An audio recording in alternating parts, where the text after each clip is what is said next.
Yeah. Yeah, no, thanks, Nick. Thanks for inviting me. Thanks for, well, I was going to say thanks for listening, everybody, but I'll say that at the end.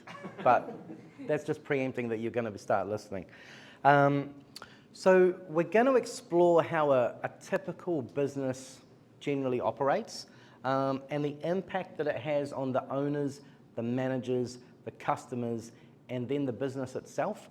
And then what happens to when someone is in the center of it all and, for example, they got hit by a bus, or in my case, come off a Lime scooter at 25 kilometers an hour. We'll get into that. So we're going to explore what I call the Business Bottleneck Syndrome, where we've got the owner, manager, the team, the customers, the business. As we walk through the model, don't be surprised if you kind of find yourself in here or you recognize other people that you know inside this place. And so I work with business owners and teams to untangle themselves from the bottleneck. So if anything from tonight comes up or rings bells or you want to go further into it, feel free to scan a QR code, go to a website, or even in the old-fashioned way, give me a business card later and I'll give you a call. And to ensure you're paying attention, I'm going to ask you a key question when we get to the end of it. And I might ask you to share it, so just keep an eye on that. So let's get started. Here's how a typical business operates. So the owner or the manager, instead of getting in the way, they've got a team, so they're getting stuff out of their team. They have customers, so the customers are buying, and the business is typically chugging along. Have we been in here? Are we somewhere inside here? We see ourselves in here at some juncture? Great. So under the surface, there's a pattern that pretty much plays out in every business or organization. And it's something that can stall growth or stop us from moving to that kind of next level. So the owner or the manager is trying to get more work out of their team. So I want more. Who's an owner or a manager who would like more work out of their team? Yeah, great. Only honest man in here. Great, thank you, Nick. And as another, again, owner and manager, we want more sales from our customers. If you're an owner manager, who would like more sales from their customers? Okay, a few more honest people this time. And then we're trying to get more money out of our business. So it makes sense. So if we can just lift output here, here, and here, then we should start flying, right? We should have a really good business because we're moving fast. Just need to lift output in 1, 2, 3 places. Easy peasy. But here's the problem. It starts to take more and more effort from the owner-manager. So if we think about it, more team members means more training, more checking up, more looking into what they're doing. More customers means more problems, more dealing with issues, more support, more follow-ups. And then from the business, more revenue means more decisions, more complexity, more problems that come back. And at a certain point, the business can only grow to the level of our energy or capabilities, right? That's the kind of the natural ceiling.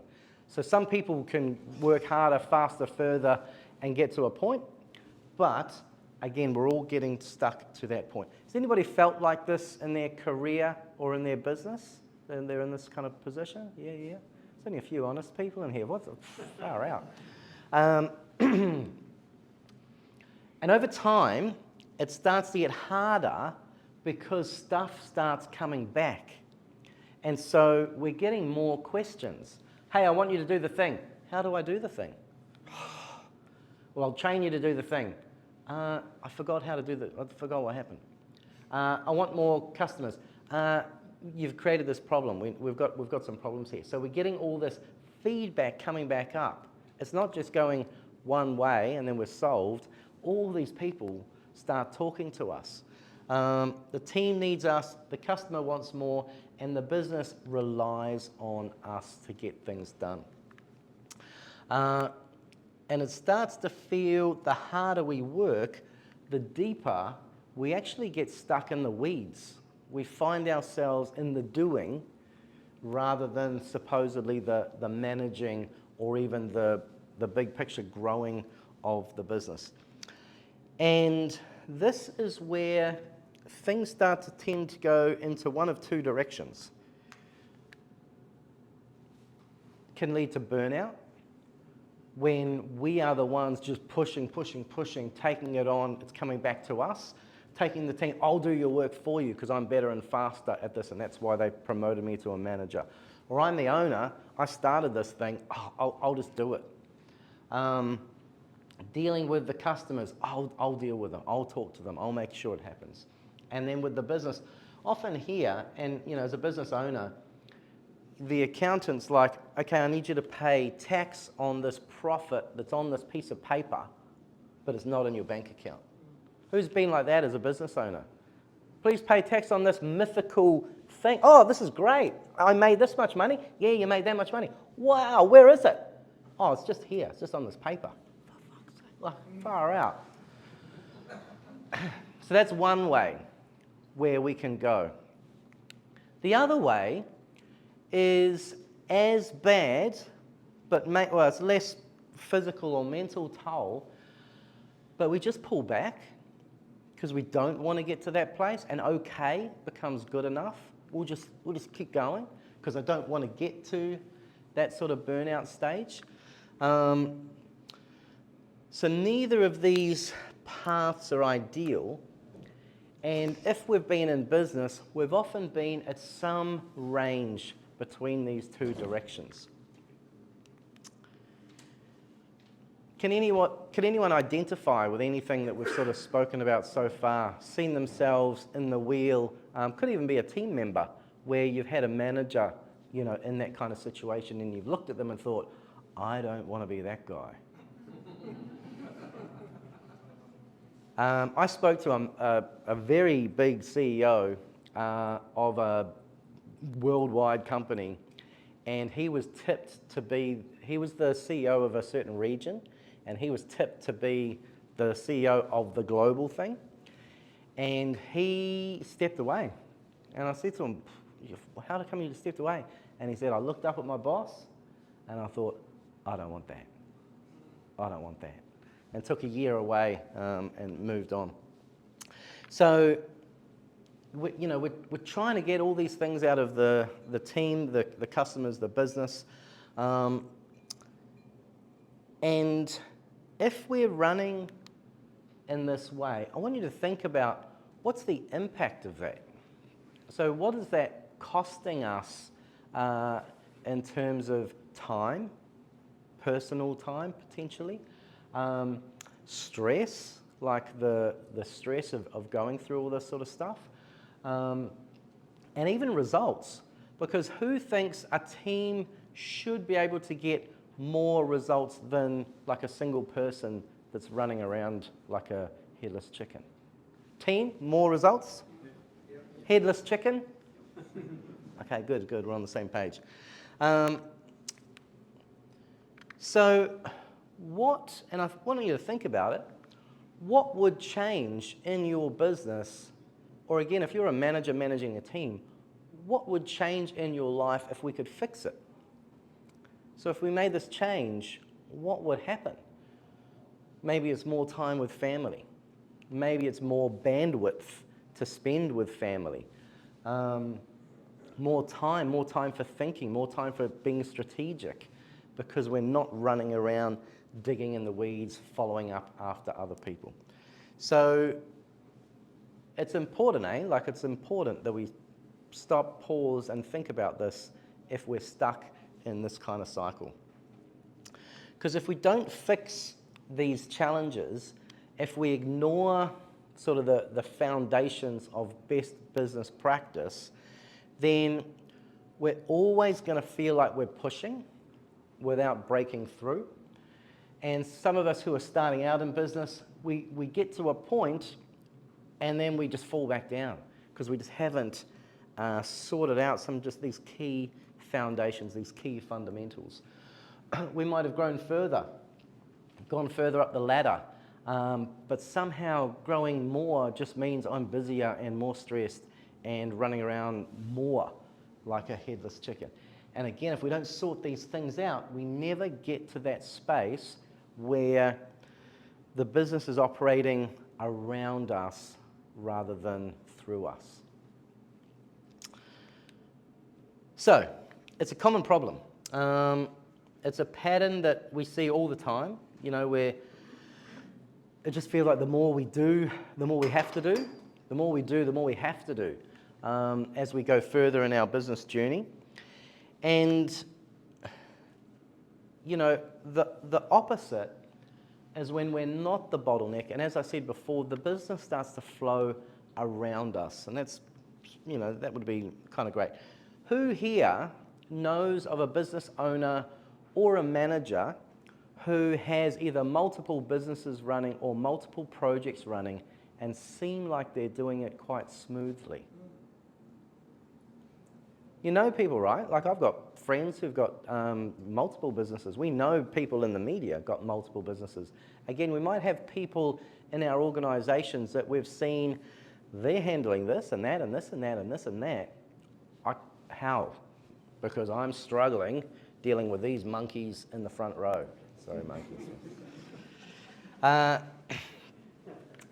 So there must be a better way.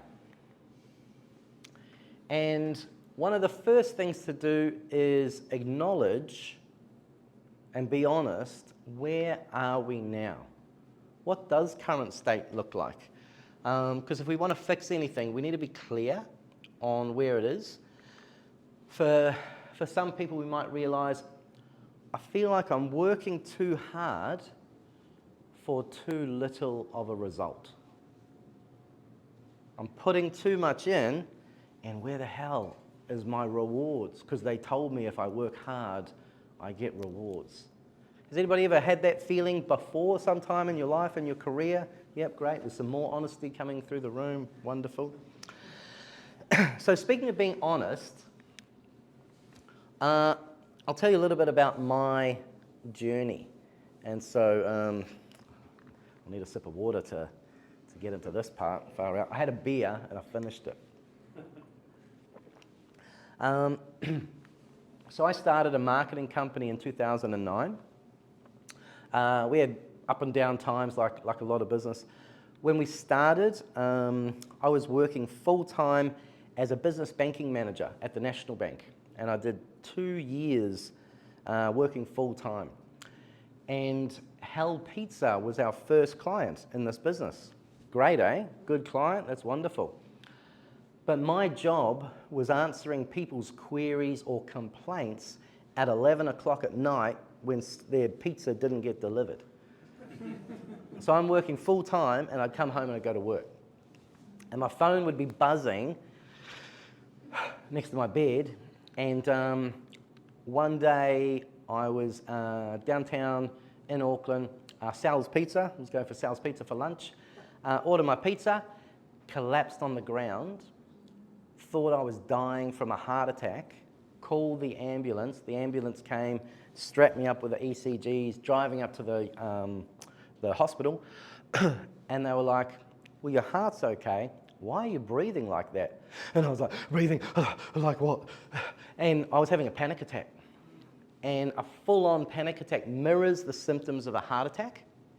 So my ex-wife now and I decided I couldn't do both. So we sold our house to fund me into the business because the business wasn't making enough to pay me a wage or salary. So we gave ourselves 3 months that I would start earning. And I think it was 1 week before the 3 months, I was starting to get, I think it was $600 a week, which paid the bills and did what it needed to do back in that time.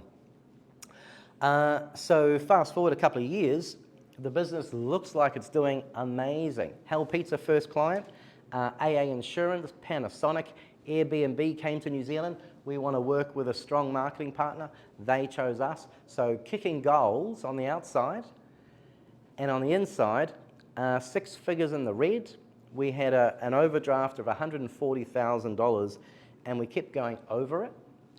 And we started to have to use credit cards to take money out of the ATM machine to put in the bank account to get back over the overdraft to pay wages and stuff like that. Who thinks that sounds stressful? Absolutely. So that was stressful. And we had a business advisor come to our business. So he's the brother of one of our partners, and he was a business coach. We couldn't afford him at the time, but we couldn't afford not to use him at the time. And he didn't know anything about our industry. What he did, and this is what I say my tools are, he had a spotlight and a mirror. And the spotlight was shining a light on the areas we weren't doing, hadn't thought about, maybe didn't want to do. And the mirror was like, are you going to do something about it? And what we started to do was work on projects on the business. It's no good doing better in the business. The better you do in the business leads to this busyness. So we started to work on the business. And within 12 months, we went from 6 figures in the red to 6 figures in our bank account. And we became a very profitable enterprise. So by 2019, 10 years after we started, we were in a good place. Strong reputation, strong portfolio, and finally, we were profitable. We were profitable. We were strong profitability, and started paying dividends. So finally, guys, after all this work, things were just starting to land, and I was beginning to live the dream, and I got to play for my favourite football team, Liverpool Football Club, New Zealand Supporters Club. So the supporters team, we played another supporters team. This was 2019, and because it was a week before we were going to play in the Champions League final, and we won. And so on the way home, I was very happy, and possibly singing, and then came off my scooter on the way home, the back of the university, going up the cycle path that sort of hugs the motorway. So I used to ride those scooters everywhere. I was good. I was good on the scooters. They had very little wheels when they came out, so slaloming was not a good idea. So I was unconscious. I woke up with a cyclist standing over me. Till this day, I always thought he'd hit me, but I'm not sure whether it was the slaloming. So he called an ambulance, and I remember walking to the ambulance, but that's it. I don't remember the ride. But I got to the hospital, and I felt fine. I felt pretty good. So I passed the concussion tests. I kind of just was chalking this up as what a silly fool I was coming off. And spent the time in the hospital watching all the celebratory videos of Liverpool fans around the world. And it was in my mind, it was kind of a great day. So they let me leave, and I went home. But it obviously took an impact. Like it was a big deal. But I just went back to work, and after a few days, I was sitting in a cafe trying to do a proposal. And the music of the cafe and the people talking and my concentrating just suddenly created this massive pain in my head, almost like a black hole. And I couldn't see. I had all this pain. I was having just a massive migraine that came through. And what happened is over the next pretty much 3 months, I had this eye strain that I kind of couldn't open my eyes. So I was really, really incapacitated for about 3 months. It was really dark, it was really scary, and I wasn't having a good time. Don't forget, I had a business to run. And my business partner was based in Tauranga. So he was having to come up more, which was putting stresses on his family. Who do you think he kind of blamed those stresses on? Yeah. So it was pretty tricky. He had to come up more. The team were given extra responsibilities, but it still wasn't enough. And I was asked to come back to work kind of before I was ready. So I was going to meetings with big agencies, and I was having to sit there with my eyes closed because it was just pained me to open my eyes. And my staff members were having to pretty much sit there holding my hand, not literally holding my hand, and they're going, you know, they're 20-something, feeling embarrassed that their boss is sitting in this big meeting, and I'm going, oh my God, guys, far out. Like, if you only knew the anguish that I'm going through, and expected to come up with smart things to say. Luckily, I came up with smart things to say from time to time. So yeah, the staff, they didn't have the training or experience to deal with somebody in that kind of situation, nor to deal with the reason I was in those rooms, because they didn't know the smart things to say, or they weren't prepared or experienced or have the confidence. So after those 3 months, and I'm back at work, and I'm not quite ready to be back there, but I'm now put in a situation where I think it was in a week that I had to run 3 full-day workshops around the country. So I had to go to Wellington once, I had to go to the university in Otago and run, so this was a marketing company, so I'm running marketing workshops. And then the third one was on the tour was for parliamentary services at the Beehive. It's the Beehive. And this is where we got through last one of the series. I think it was 1 o'clock, just after lunch. I'm writing on the board, and I just fell over. And my battery was gone. It was too much. I was back too soon, and I was physically, mentally, emotionally depleted. And I pretty much was on my knees having to say, sorry, I can't finish this, and can I rest for a little while now? And then the next 2 years was me living a life in anguish, pain, and fear every day.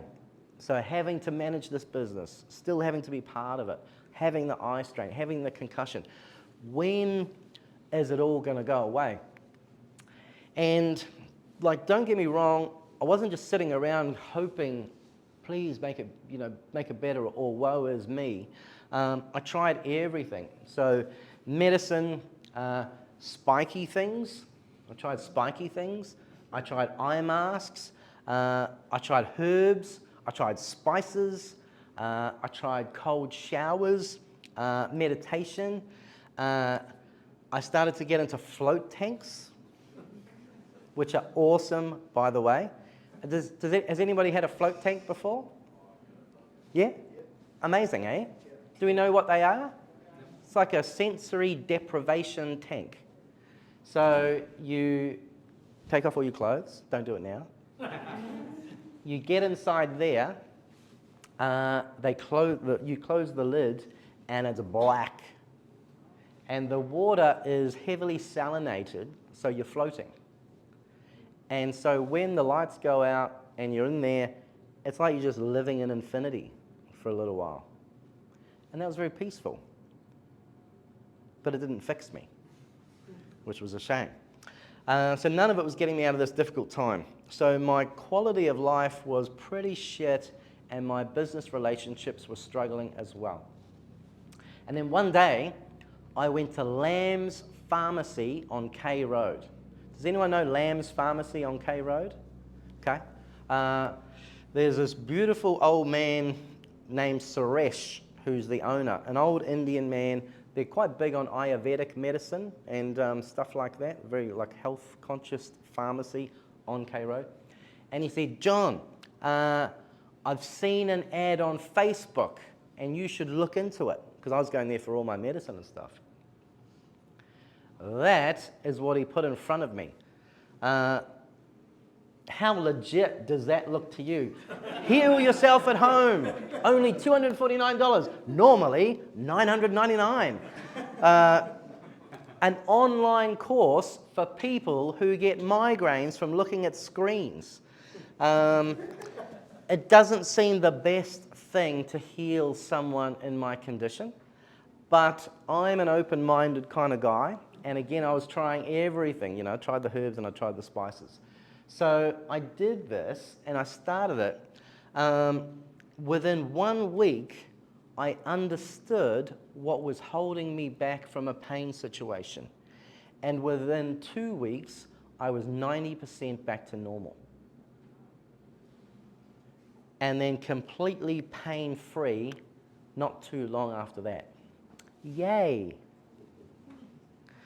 So meanwhile, this gave me insights back into our business. Remember this? Remember where we went before that dramatic interlude? So this is what we call the ideal business cycle when things start to flow, where the owner or the manager looks after their team, spends more time looking after their team, spends more bandwidth looking after their team, spends more strategic thinking on how I'm going to make this work.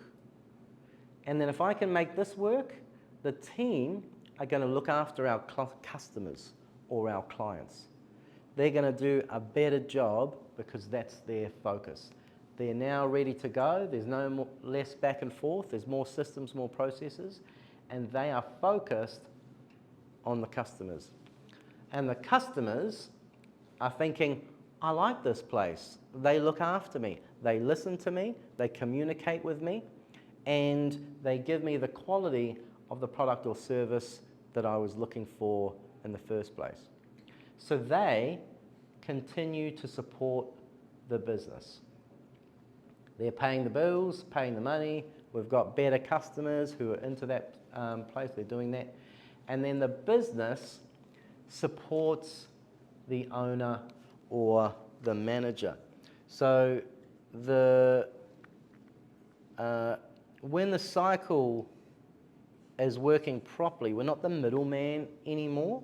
So we're not the glue holding it all together. We're the leader and making the cycle work itself.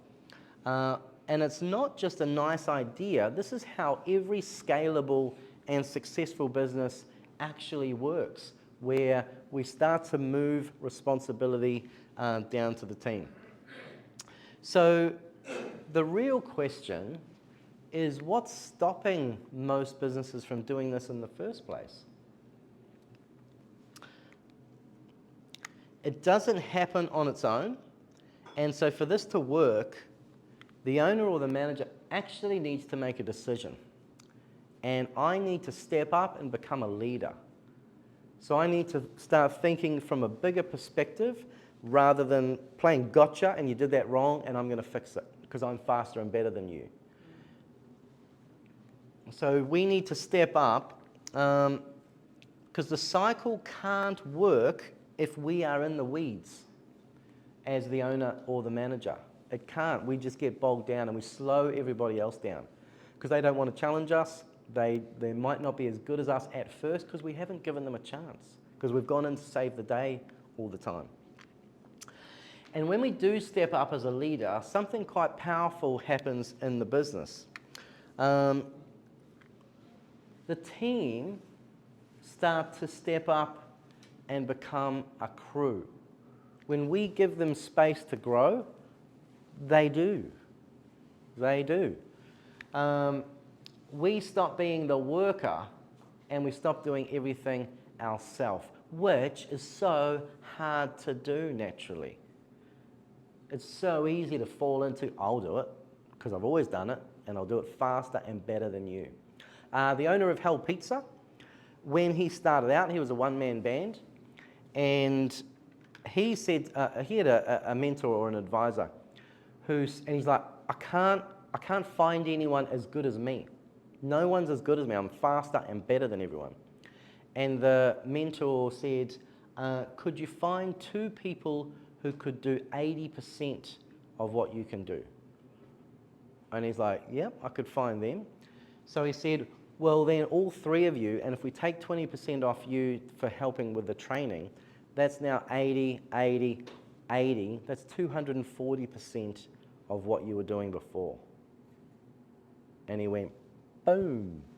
And now there's a Hell Pizza on every corner around New Zealand. So if you're a solo business owner and you don't have a team yet, this is the first step. Finding external resources, which could be contractors or something, to help take that load off. But again, we need to think like a leader. So what do I need to do? And we'll come back to that in a second. And when we do this, our customers stop being transactional, or we get rid of the ones who are. And we focus on the higher grade customers who refer other people like them. And they're the ones we want to work with in the first place. We don't need these transactional people. We shouldn't be fighting to win transactional battles. We should be ideally growing the right customer base who are the type of business we want to work with, and they're going to refer other people like them. And if you're a customer in the room, how would you feel if you're getting more attention, better communication, less balls being dropped? Are we more likely to stick around? And then the business stops being a job and becomes an investment. And the whole idea, profits are better than wages. And we can start to see our business as an investment, which again now supports that owner/manager. For people who are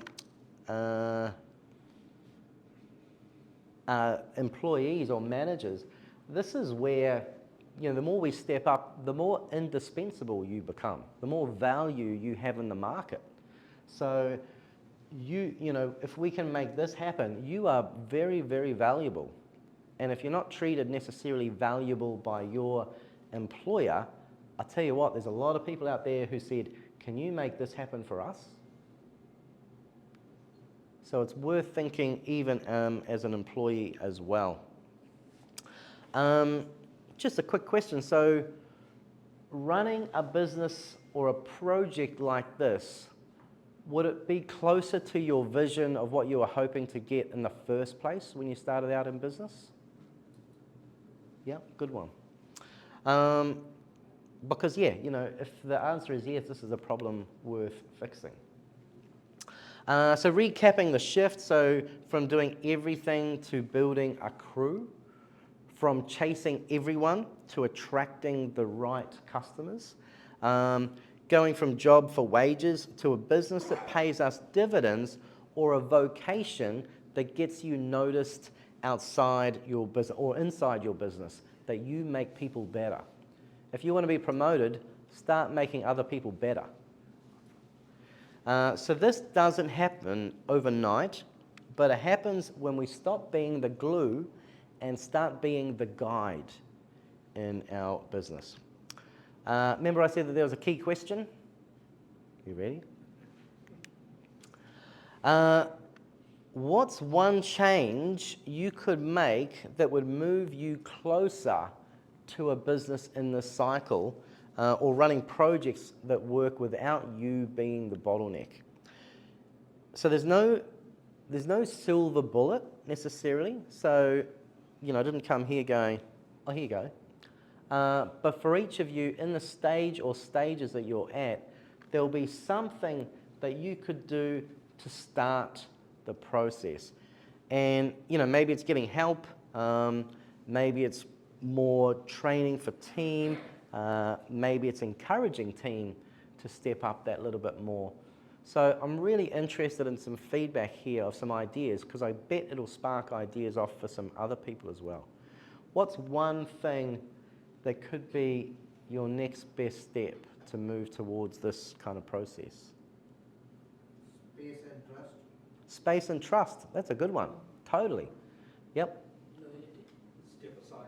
Loyalty, step aside. Yep. Give people the space and trust them to deliver. Yep. What happens if they stuff up? What happens if they make a mistake? Everybody makes a mistake. Yeah. There's that trust side. We all make mistakes. This is a really key thing in business. We want our people to make mistakes. What we want are flesh wounds. We don't want mortal wounds. Don't cut your head off. Don't give them something. Right, it's your first project. Go and redesign the Auckland Harbour Bridge. That's going to be mortal. That's bad. But here's a new footpath I'd like you to put together. That's okay if he stuffs it up. Oh, you stuffed up the footpath. We'll fix it. So where did you stuff up? Here. Okay. What could you do next time? Well, I could try this. That's great. When could you do it? Why don't I do it now? Okay, wonderful. Flesh wounds, not mortal wounds. Take that one away. What else? What else could we do? What could be another great just next step with our teams, with the people that we work with? Culture, like don't bury yourself away in a back office. Yeah. Communicate. Be accessible, communicate, yeah, culture, yeah. What? Mentoring, yeah, and training. Yep, totally. And is training, is it once and done, or is it continuous? Yeah, it's continuous. Who's guilty of running a training session and that's the last thing anybody else has ever heard about it? I totally have. Like, we would run a session, right, do we all know all this stuff now? Great, I don't have to think about it. Why did you stuff up? I'll just fix it. I'll do it. You can't do it. You're not very good at it. Anything else? Provide feedback. Provide feedback. Yeah, totally. Yep. So here's where you might have gone wrong. Here's where you went right. Do you think that we need some structure involved in this, or just go for our life? Who thinks a little bit of structure might be helpful? So the steps should be steps. We don't want to start running over here and running over there. We need to make a little bit of a plan. And so some of the ideas tonight will be steps inside that plan. And that's the goal. And then just finally, any other takeaways from today? Yes, Dad. What's something you've picked up from tonight? Getting to the end now, but yeah, what's something you've picked up, hadn't thought about, or already knew, but now realise maybe it's something I need to do? Change the vocabulary and the way you look at things. Yeah, great. I like that. Change the vocabulary. I was going to say, realising that other people can be as good as you. Like, especially as I'm getting older, like I used to be pretty good. I thought I was pretty good.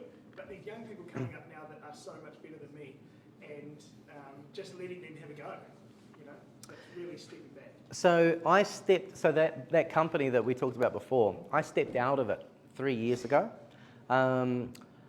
I was running the sales and stuff for the business, so I'm still a director and a shareholder, but I stepped out of it because I had these account managers, and I was thinking, I don't think they can't sell like me.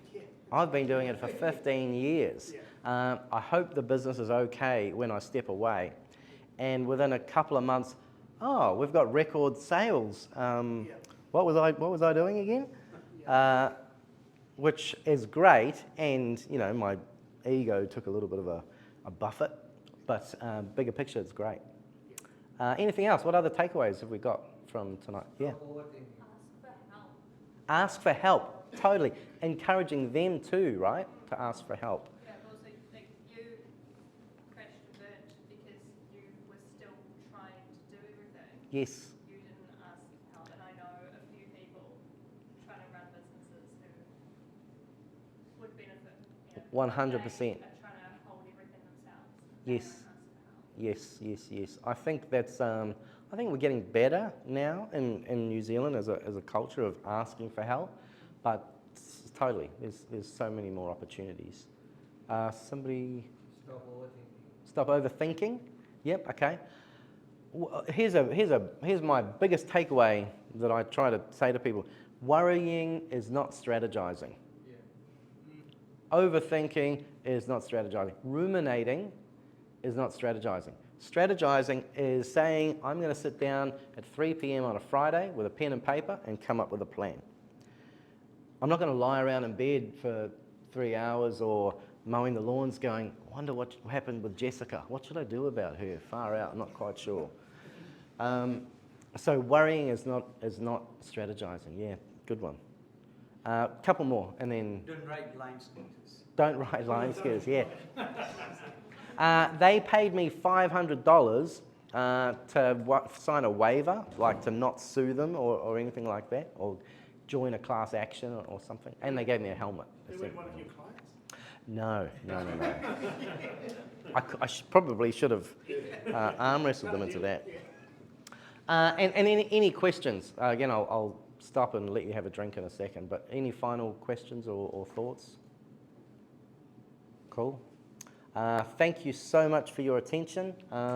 Really appreciated it. Again, if anybody wants to untangle the bottleneck in their business and would like some help alongside it, feel free to reach out. But yeah, I really enjoyed talking to you guys. Thank you. Thank you.